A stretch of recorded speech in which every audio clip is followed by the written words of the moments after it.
Stay sharp, everyone. As you watch, keep asking yourself, is this fact or pure fiction? Drop your guesses in the comments and let's see who can separate truth from tale.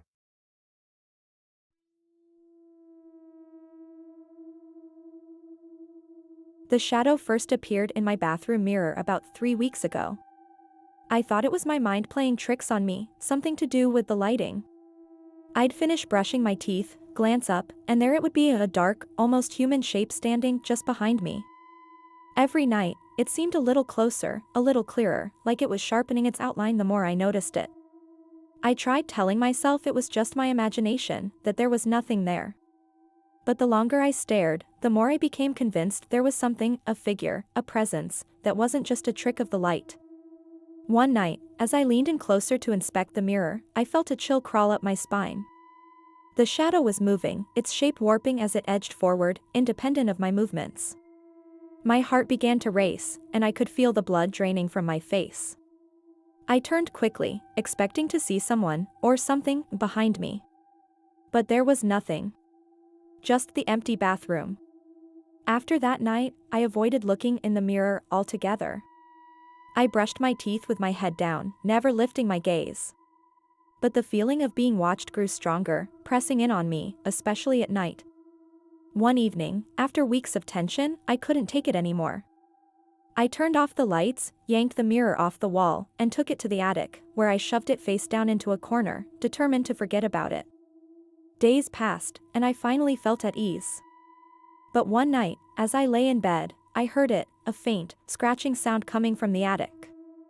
My heart pounded as I pulled the covers over my head, praying it would stop. But it only grew louder, more insistent, as if something was clawing at the walls. When the noise finally stopped, I let out a breath of relief. But just as I closed my eyes, I heard a whisper, so close it felt like it was right beside my ear, "You can't hide from your reflection." The next morning, the mirror was back in the bathroom. And this time, it wasn't empty, it showed me, standing there, trapped inside the glass, unable to look away.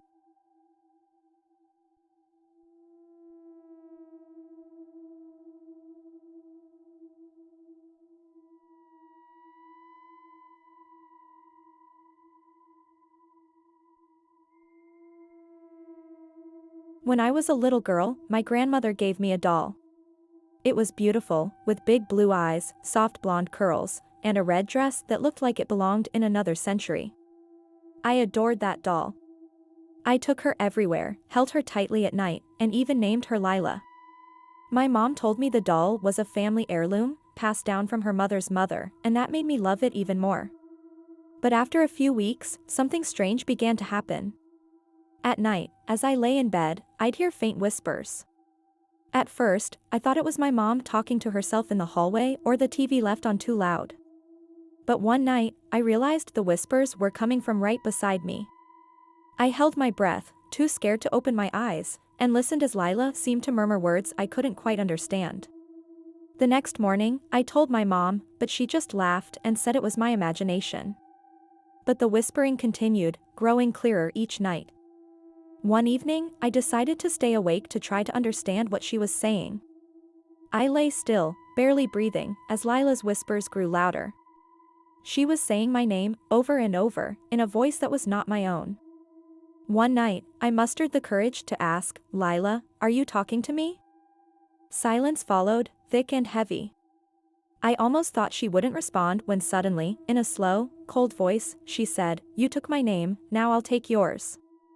I screamed and threw the doll across the room. When my mom rushed in, I told her everything, begging her to get rid of Lila. She agreed, but as she picked up the doll, I noticed something that froze my blood. Lila's eyes, which had been blue before, were now a dull, lifeless gray. That night, we buried her in the backyard. But sometimes, even now, I hear faint whispers through my bedroom window.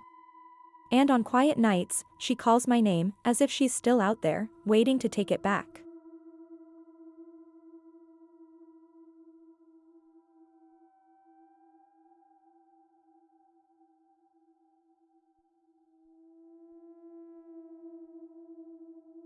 My husband and I had just moved into our new home, thrilled to bring our 6-month-old baby girl into a place with more room and a yard. One night, we just put her to bed, and I was downstairs relaxing, watching TV. We had a baby monitor in her room, one of those older models with audio only, so I could hear every sound she made.